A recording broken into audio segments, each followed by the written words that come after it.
We're live, people. Oneness talking point. Trump. And no, I didn't want to have this conversation. It wasn't something that my intellect jumped up and said, hey, let's talk about this in all matter of politics and fairness, because that's going to feel fabulous. I hate talking about this stuff. It's like the oneness exists until politics comes into it, or someone mentions a word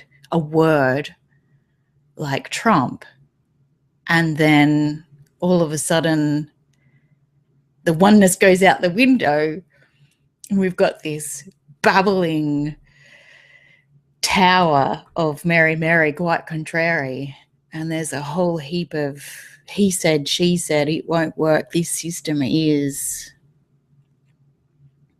And at the same time, I recognize that on purpose. I recognize the purpose of the animosity and the aggression and the opposition and the conversations that people have. I just recognize them differently.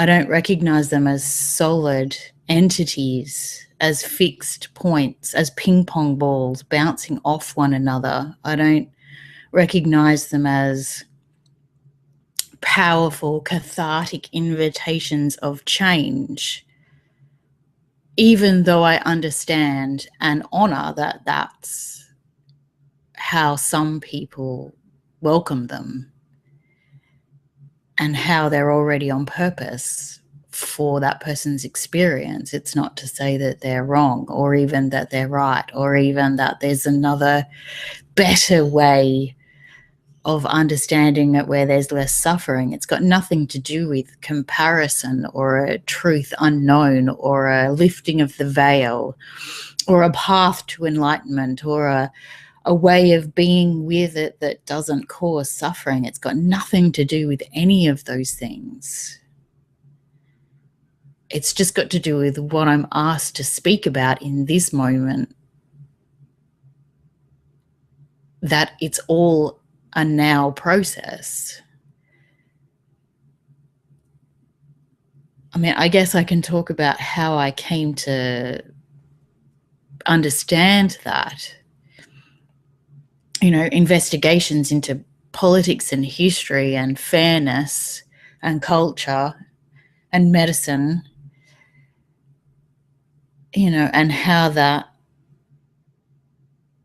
never seemed to end anywhere. For me, researching those things just bled into the next topic, into the next field of expertise. There was no conclusion, there was no barrier, there was no point at which an assessment could be made about the dissemination of food or the control of the media or any of those things. Politics of reality bleed into one another, into this single field. There's no way for me to understand or investigate one question and not end up at the same answer, which is what is, or life is, you know, or oneness, or however you want to spirit manifest, whatever the last answer is, which is not a conclusion or a truth or a sense of what's real in opposition to anything else. It's just the way that it makes sense to me. It's the places that I'm led. It's the invitation that I'm granted in the purpose that I've been given as an equal and essential dynamic of all that is. That's how this makes sense to me. That's how experience makes sense to me, regardless of what it is, you know, or what it seems to be when we talk about it, including all of the suffering involved like there's a temptation sometimes to look at these things and go, you bring your suffering with you, or on the other side of that is the scenario triggers a suffering. The way I understand it is all of those things are involved. All of those things are part of the oneness, rather than the trigger, which is the ping pong effect, or the you bring your suffering, which is the I have control, which is still a separateness. I understand all of those stories, all of those experiences, all of those wonderings and wantings and not wantings as already on purpose. And I had a conversation recently with a very close friend of mine who went to do some training, some energy work training. And as we were talking about it, she said the teacher had an ability to feel the full spectrum of the human emotions that were attached to this mode of healing. And she, as the student, could definitely feel one or two or three, and assumed that was because she'd only just encountered it and the teacher had been doing it for so long that perhaps, over time she would learn to tune to all of the frequencies.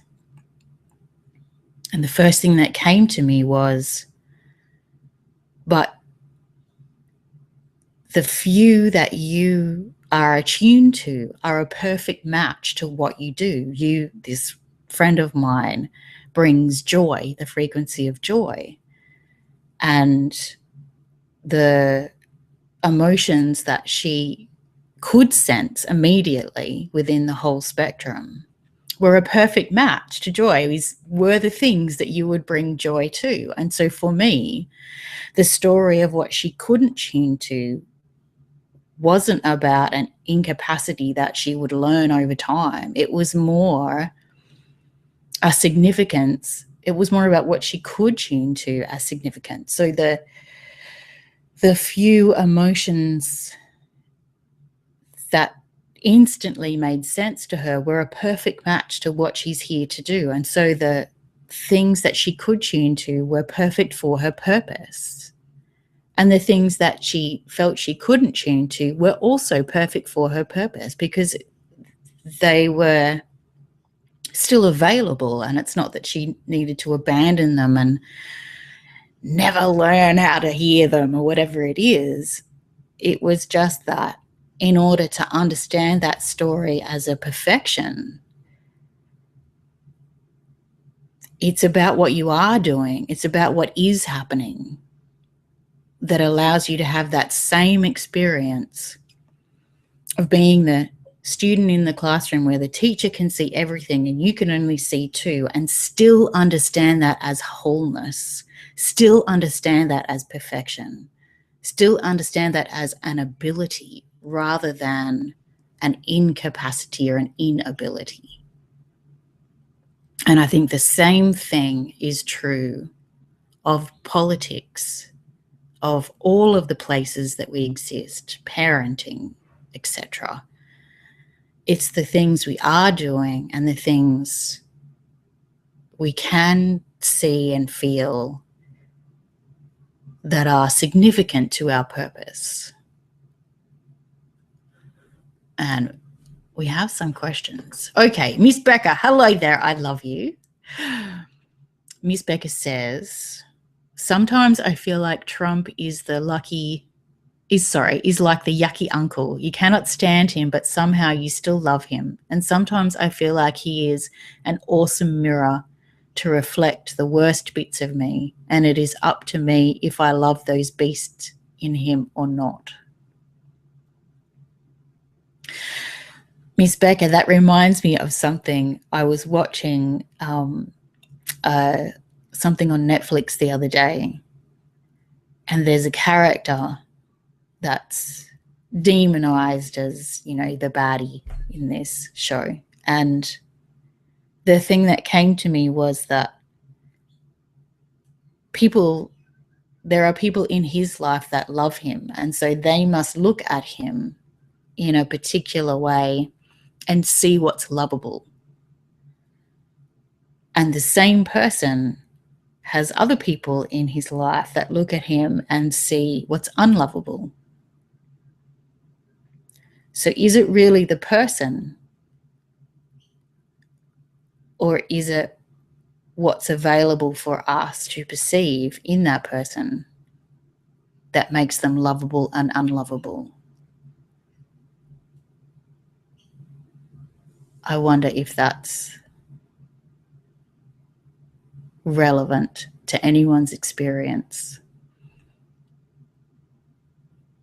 Not just with Trump, but with those characters that play the yucky uncle, as you say.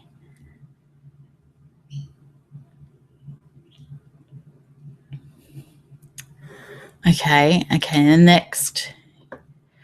Ultimately, to me, Trump reflects my personal opportunity to show up how I am going to show up in the world. How am I going to show up in the world? He is not responsible for my welfare, I am. And in turn, if I choose to be a part of community, how my community is, no matter what. And that is a miracle. Yeah, so you're kind of taking back the responsibility for what it is that you're doing rather than living in reflection or reaction to the myth of him, because it's really the myth of him. You know, if you look at politics, there's no one person that makes decisions about what's going on. There's no one decision that can be made that doesn't involve a whole lot of other stuff. So this myth of attaching power and powerlessness to one entity, even if that entity is a position of power rather than the person themselves, you know, is this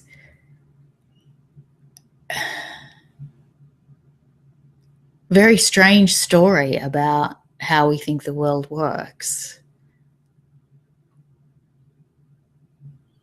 Because it's not like being a CEO, and even being a CEO, you don't get to make all of the decisions. There are other things involved. There is an alchemy. You're part of it. And you can bluster and, you know, present in a particular way.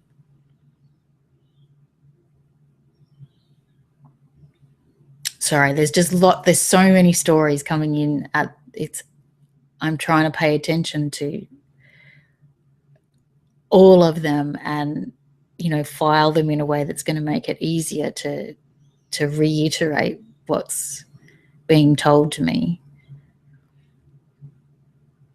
You know, it's like, okay, so one kid can have nothing, you know, the family that has nothing and doesn't value education, and they study on the roof with their exercise book in their ratty clothes, and they don't get enough food, and, you know, that motivates them to learn and go to school and go through that avenue of social success, or whatever you want to call it. And then there's another kid that needs love and attention and no conflict, and can't be around TVs and can't be around hostility, and in order for them to flourish, as we socially label that experience. So how can we say that one way of being is going to have the same effect or impact on everyone when we experience in our everyday lives the differences, the variety of ways that people respond and need and communicate with each other what they need and what they like and what they don't like, and the so-called levels of deceit and honesty and all of our own biases that we bring into that when we look at someone and say, oh, they're lying because they want more power. It's like, well, if you accepted them completely as divine, you would tell a very different story about what it is that they're doing. If you accepted them as equal, an equal and essential dynamic of the divine, you would tell a very different story about what's going on. You may still have your assessment, but your assessment would be about you. Your assessment wouldn't be a truth about them. And I'm just saying this generally. I'm not saying this to anyone in particular. This is just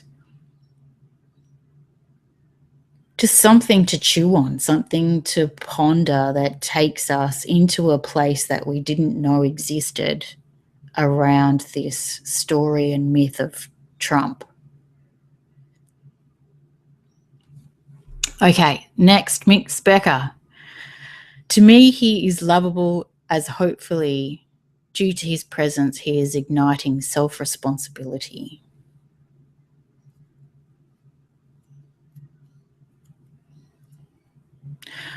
I would just add, due to his presence in our preconception of what that means, so because that sense of responsibility must come back to, well, it's my preconception that he is XYZ. It's my preconception that his office is XYZ. That's where responsibility comes in. And if it's not, that's fine. Like, I don't have any issue with people that want to blame, shame, and control. If that's the way that you are, then that's the way you are. And as far as I'm concerned, that's equally valuable. That's equally sacred. You're already on purpose. In blame, shame, and control, if that's how you operate, you're already on purpose. I don't have any better way for you to be. I don't have any advice about becoming something else, because I completely honor whatever it is that makes sense to you. Okay, next. Wow, Miss Becky, you're really going for it here. It's great. Each to his own journey in the best way they can, and to what degree one feels drawn to help that one. Each person is a light, and their life experience is a prism through which we see or choose to be in the world. And this makes a beautiful light show, as each person is different. Yeah, so we all tell different stories about how it fits together, and the story of how it fits together is on purpose. It gives us a sense of identity. It gives us a place in wholeness. It gives us rules and principles and means of understanding why we feel the way we do, or why things look the way they look. I think the investigation into the story that makes sense to us is probably the most intriguing of all. It's what I'm most curious about with people, when they come for sessions about things they call problems or hopes and dreams and projects, etc. I think the story of how things make sense to you is fascinating. It's it's like an ethnographer that discovers another planet, not just another tribe on this one, but it feels like another planet, another reality altogether. Because for me, our sense of cosmology is unique. Each of us has our own sense of cosmology, and the investigation into that is fun and amazing. And inspiring and, I don't know, much more interesting to me than any other conversation. I guess because that's my purpose, is to have those conversations about what is your cosmology. And in order to not bring any of my own, I need to see it as a completely different planet. That's how it works for me. Oh, Miss Becca, she's saying how much she loves me. Love your brilliant brain and loving presence. I think if you met Miss Becca, you would love, she has this amazing way of storytelling. Just listening to her voice, even if it's not the beginning, middle, end story, just listening to Miss Becca talk is one of my favorite things to do. There's some people that you hear their, I don't even know if it's their voice that does it. Who knows? In the mystery of all that is, there's so much going on. It's impossible for us to truly understand what it is that we're responding to. But I love you, Miss Becca. I love all of the ways that you are in the world, and I feel so honored to be part of your reality. And I know that, for a lot of people, not just in America, but across the planet, the idea of Trump having power is very distressing. And I think in the oneness perspective, the question is very much about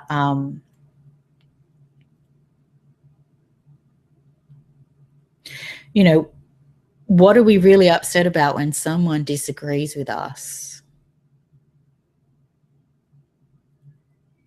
If we sat with that for a while, how would that make sense?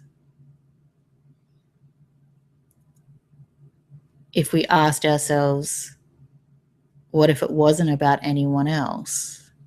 What would that upset be?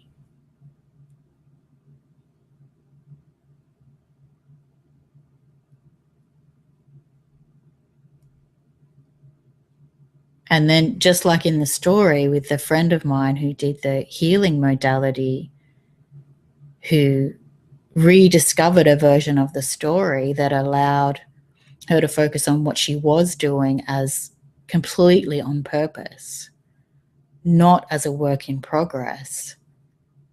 How would you understand your upset about what's going on as on purpose, rather than something that needed to be fixed, changed, or healed? And I think the assumption that Trump being in power is an upset is unfair as well. Like, there's that sense of, well, where is the wholeness of the people who are upset that you're upset?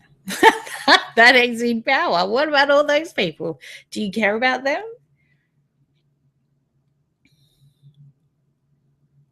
Like, there's this grand assumption that all the good people are upset that he's in power. I just wonder about that. I wonder about, what does that say about you? Like, if that's true for you, what does that say about you? What does that say about, what are the assumptions that are attached to that?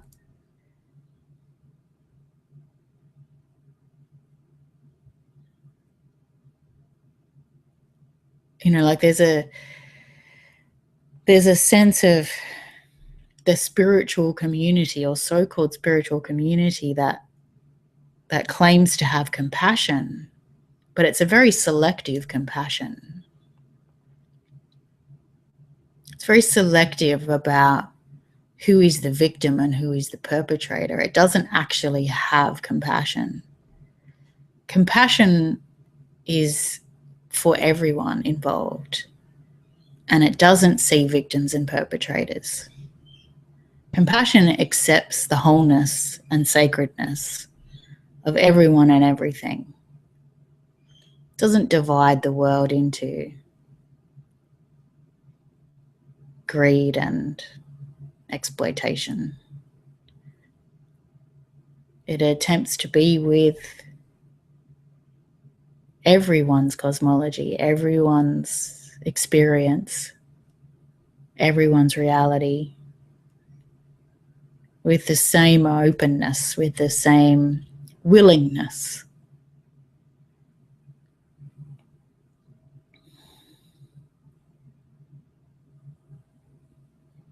And I guess, like all things, if you don't have compassion, or if you have what you would like to label selective compassion, then how is that on purpose? Rather than, making that something that's wrong with you, or something that you haven't figured out yet, or something that stains your spirituality. How could you understand that as already on purpose? How could you understand your lack of compassion as on purpose? And what would it be? So instead of thinking of it as a lack of compassion, what is it? What are you doing? If there is judgment in there, then how is your judgment on purpose? How is your judgment equally sacred to those who are capable of compassion for everyone and everything?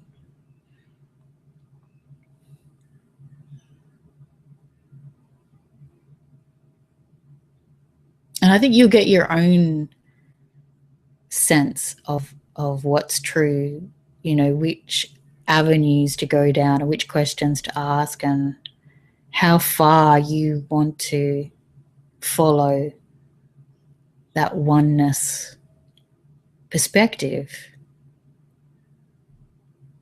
How inclusive do you want or need to be, or how inclusive is your purpose?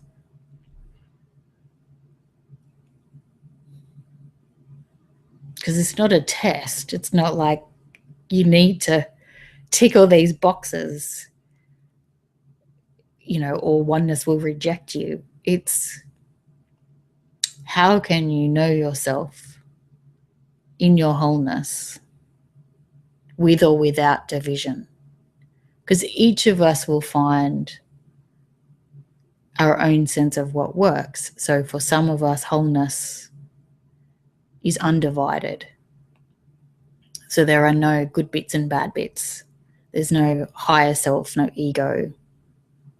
It's all present in this one moment. And for others, our wholeness will be in separation. It'll be different aspects. We'll have a personality, and we'll have a soul, and we'll have, our political activism self, and we'll have our parent self, and we'll be able to divide them up and draw lines between them and understand them as different rationales, as different personality types. We'll be able to understand how we operate in those places according to different rule sets. Even the concept of child self, adult self, will, for those of us who divide up our wholeness, will understand those things as separate.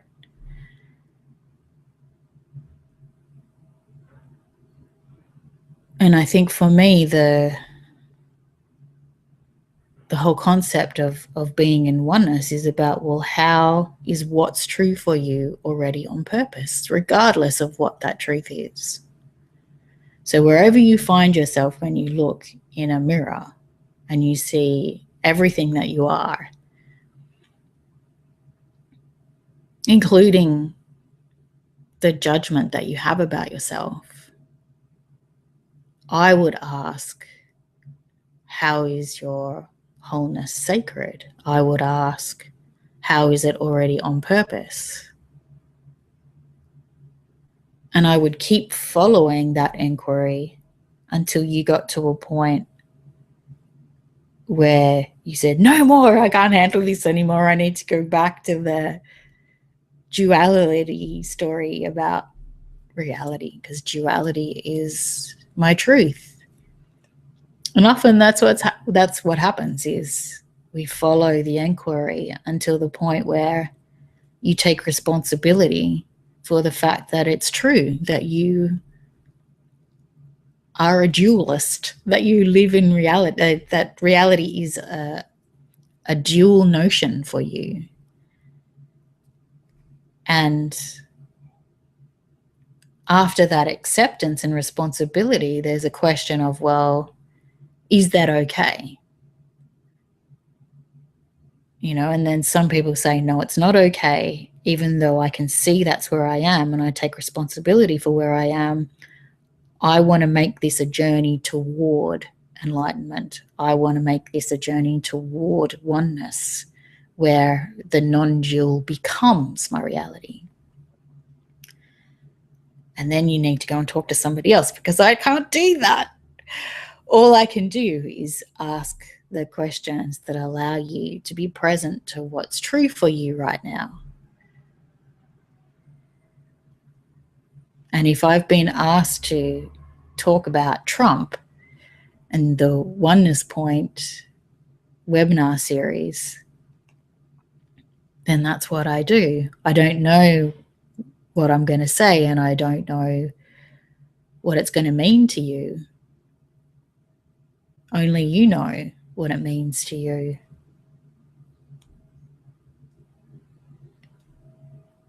And whatever comes up for you, whatever reactions you have, whatever oppositions or agreements you have, are, from my perspective, divine, equally divine.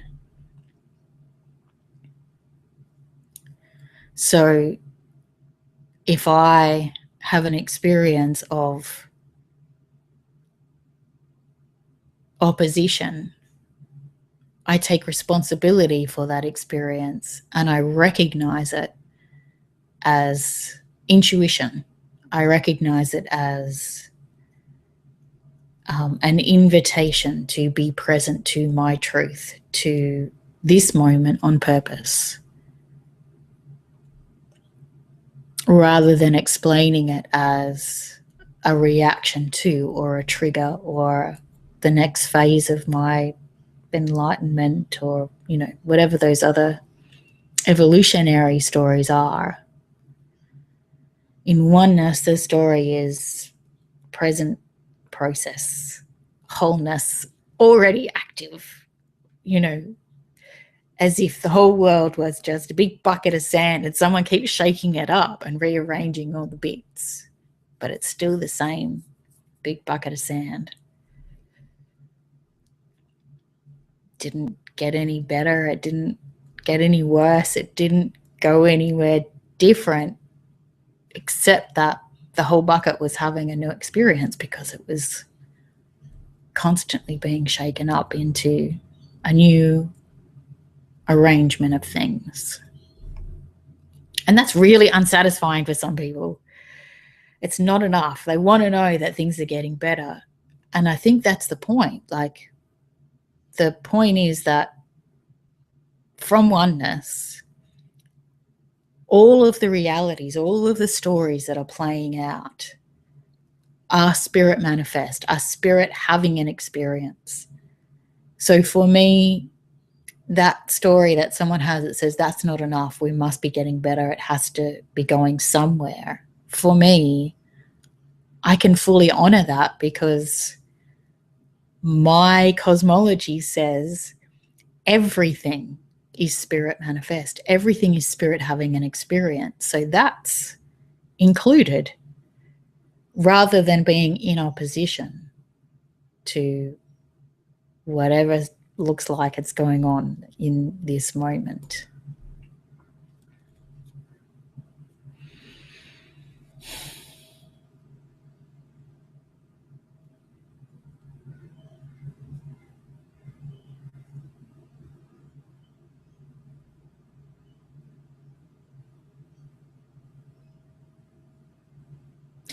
There's still something about pain. There's something about that sense of, what do I do with that pain?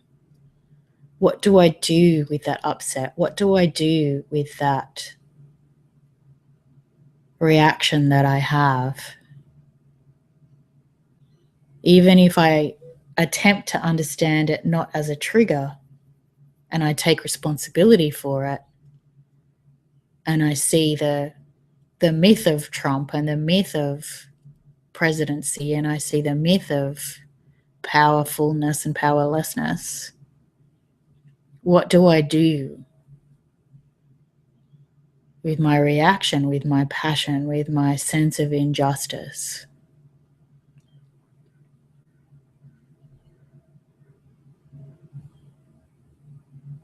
And in oneness, I guess I would defer to your wisdom. I would defer to your sense of knowing. Because for me, it's about not knowing. But I'm in oneness. So in oneness, the feelings are inseparable from everything else. They're part of spirit's experience. So all of the things that we have labeled and divided into desires and thoughts and actions and conditions of reality, all of the things that we call sickness and health, love and loyalty and betrayal and finances, etc., all of those things are relevant, sacred parts of my now process. So what I would do with reactions, or what I would do with passion, is allow. I would allow them to be what they are.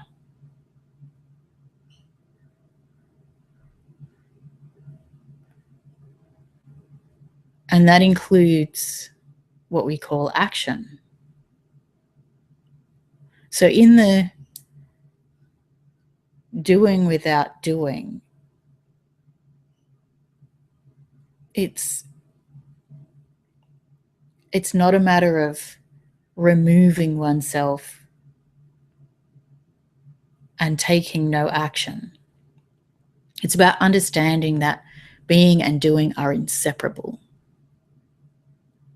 So the same way that when you begin to study in separation, the biomechanical system of the body,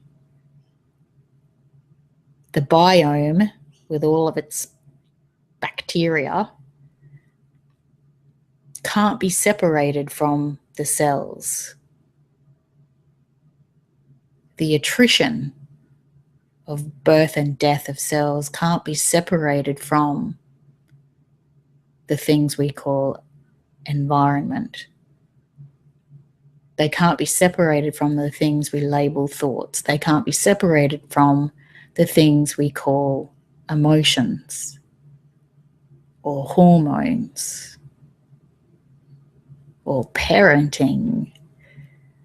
They can't be separated from anything. Once we truly investigate, even in the art of separation, when we truly investigate, none of those things can be separated out and have a line drawn between them.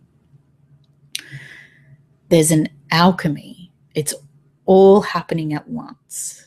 So the biome is happening at the same time as the parenting, which is happening at the same time as the politics, which is happening at the same time as the conditions of reality of things that we think of as solid and separate, which of themselves, even if we look at them through the art of separation, are not solid and separate.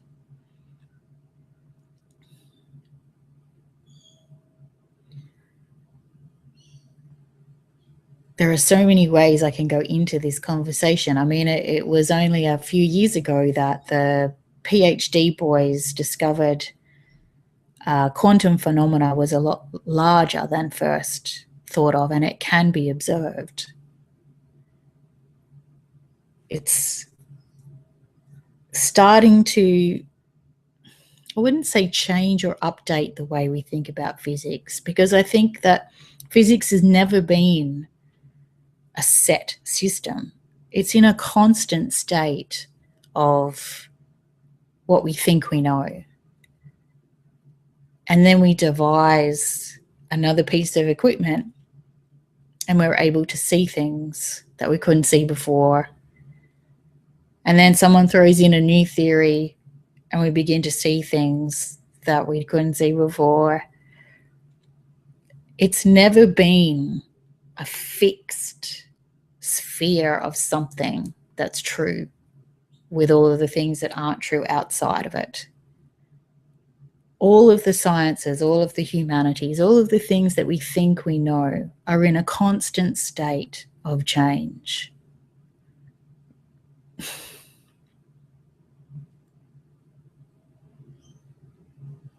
And the certainty that we seek, that feels necessary,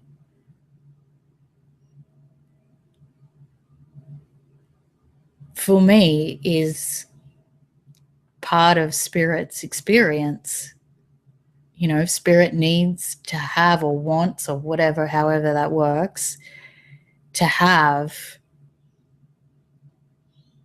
an experience of certainty or the desire for certainty, then it will have it. And for some of us, it's unnecessary. And again, that's just spirit having the experience of certainty unnecessary. I'm not sure it's about opposing concepts of what is or is not true, or me trying to educate you about the constantly changing uncertainty of all that is. It really is just what I am asked to say out loud. And you won't hear what I'm saying. You will hear what you need to hear, and you will continue to believe what you need to believe, regardless of what comes out of my mouth. And that's just the nature of all that is in oneness. It doesn't take responsibility for a ping pong reality.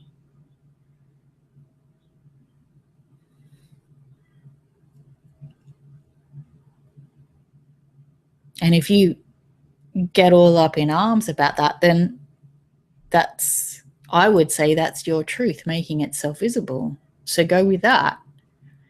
If you need to listen to this in order to have an experience of opposition that allows you to articulate what it is that is true for you, what you believe, then that's just as powerful as finding someone who already knows what you know.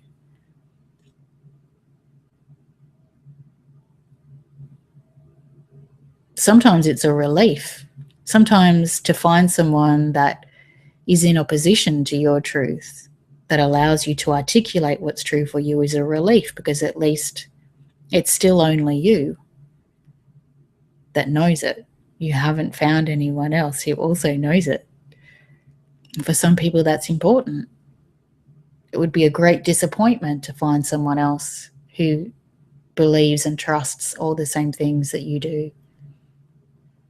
It would feel like there's no reason for you to be here. And so how can you honor all of the oppositions that you have as a celebration of an affirmation of why you need to be here, or that your uniqueness is on purpose?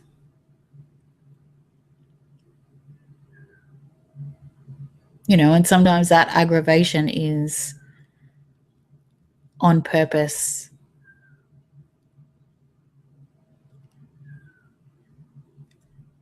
for its own sake, you know, rather than having this big story around it.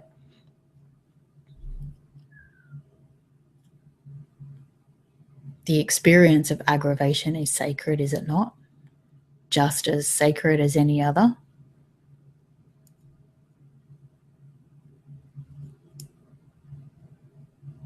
I have another message from Miss Becca. Being. The heart is not a pump, but a wave propagator. We are all waving as we go along, some wildly, some wave like the Queen, some wave with their mind, a gentle nod of the noggin. We'll have to get Miss Becker on so that she can tell you her own stories.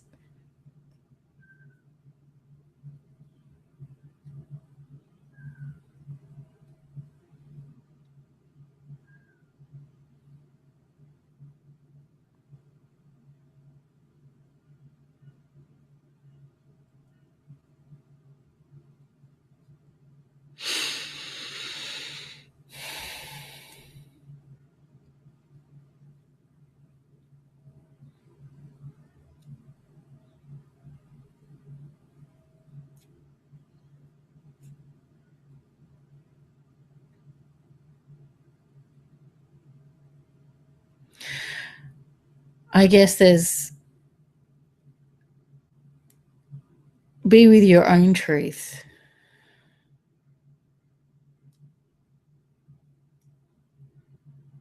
You know, what would happen if all of your oppositions were an invitation to be with your own truth?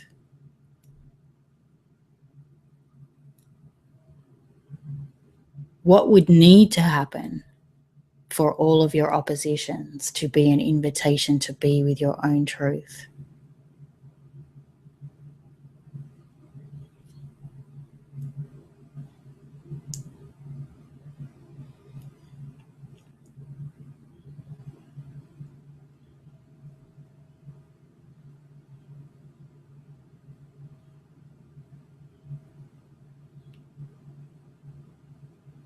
And if only you know,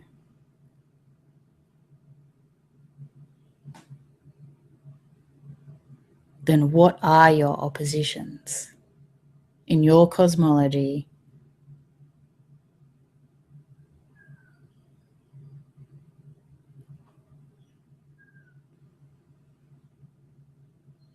In your own words,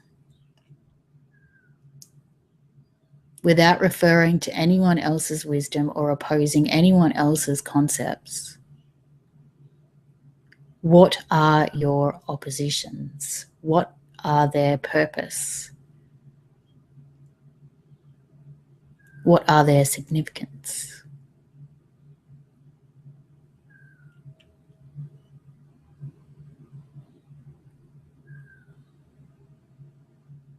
Where do they fit in the wholeness of all that you are?